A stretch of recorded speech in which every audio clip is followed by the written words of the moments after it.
একটা প্রাণী ভিজছে, রোদে একটা প্রাণী পুড়ছে, শীতে একটা প্রাণী বহাল তবিতে সব জীবনযাপন করছে। মানুষ পারে না। মানুষ ছাতা ব্যবহার করে, মানুষ শীতের কাপড় ব্যবহার করে, মানুষ রেনকোট ব্যবহার করে। এই যে কৃত্রিম আলোতে আমরা সব দিনের মতো করে রেখেছি। দুনিয়ার কোনো প্রাণী বিনা আলো নিয়ে পথ হাঁটে না। হাঁস, মুরগি, গরু, ছাগল, কুকুর রাতের অন্ধকারে সবাই চলে যাচ্ছে। আমি পাচ্ছি না। কেন পাচ্ছি না? আমি এখানকার আদতে নই, আমি অন্য জায়গার। সেই অন্য জায়গার ঠিকানা আল্লাহ সুবহানাহু ওয়া তাআলা আমাদেরকে, যখন আমাদের বাপ আদম আলাইহিস সালাতু তাসলিম এলেন, তখন খুব দুঃখ বেদনা নিয়ে এলেন। জান্নাত থেকে অনেক দুঃখ এবং বেদনা তার ভিতরে গুমরে গুমরে কাঁদছিল। আল্লাহ সুবহানাহু ওয়া তাআলা বুঝলেন যে এ তো খুব কষ্টে আছে। মানে আদম আলাইহিস সালাম এসে বুঝতে পারলেন যে পৃথিবীটা খুব সুখের জায়গা নয়, যেখানে ছিলাম সেটা অনেক আনন্দের জায়গা ছিল। তো কি হবে? তখন আল্লাহ সুবহানাহু ওয়া তাআলা একটা কথা বলেছিলেন আদম আলাইহিস সালামকে, যে শোনো, তোমাকে এখান থেকে নামিয়ে দিলাম, তুমি যাও। ফাইম্মা ইয়াতিয়ান্নাকুম মিন্নি হুদান ফামান তাবিআ হুদায়া ফালা খাউফুন আলাইহিম ওয়ালা হুম ইয়াহজানুন। দুঃখও নেই, তোমার ভয়েরও কোনো কারণ নেই। তুমি যাচ্ছ, তোমার সঙ্গে আমার হেদায়েত যাচ্ছে।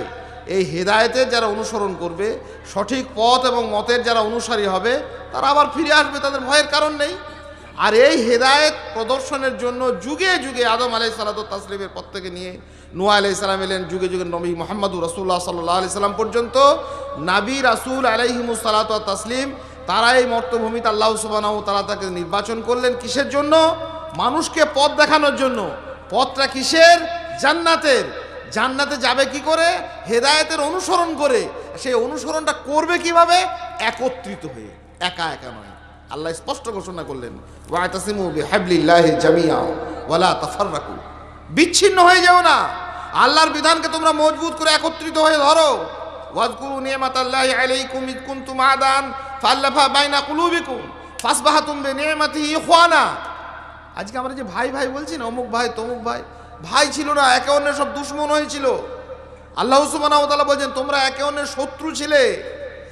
আর তোমরা সেই নিয়ামতটার কথা স্মরণ করো। আরবের যুযুধান সেই জাতিগুলি, পরস্পরের যুদ্ধমান দুটি জাতি, একে অন্যের সঙ্গে যুদ্ধে আর বিগ্রহে তারা লিপ্ত হয়ে থাকতো। নিরন্তর তারা নানা রকমের কাদা ছোড়াছুড়িতে ব্যস্ত হয়ে পড়তো। আল্লাহ সুবহানাহু ওয়া তাআলা স্মরণ করলেন যে দেখো, তোমাদের কাছে নিয়ামত স্বরূপ আমি দ্বীনের বিধান দিয়েছি। এই বিধানকে, হেদায়েতকে তোমরা একত্রিত হয়ে মজবুত করে ধরো। আর স্মরণ করো সেই সমস্ত কথাগুলো, যে সমস্ত কথা সেই দিনগুলোতে তোমরা একে অন্যের শত্রু ছিলে। ফাসবাহাতুম বিনি'মাতিহি ইখওয়ানা, তোমাদের হৃদয়ে আমি ভালোবাসার সঞ্চার করলাম, আর তোমরা একে অন্যের ভাই হয়ে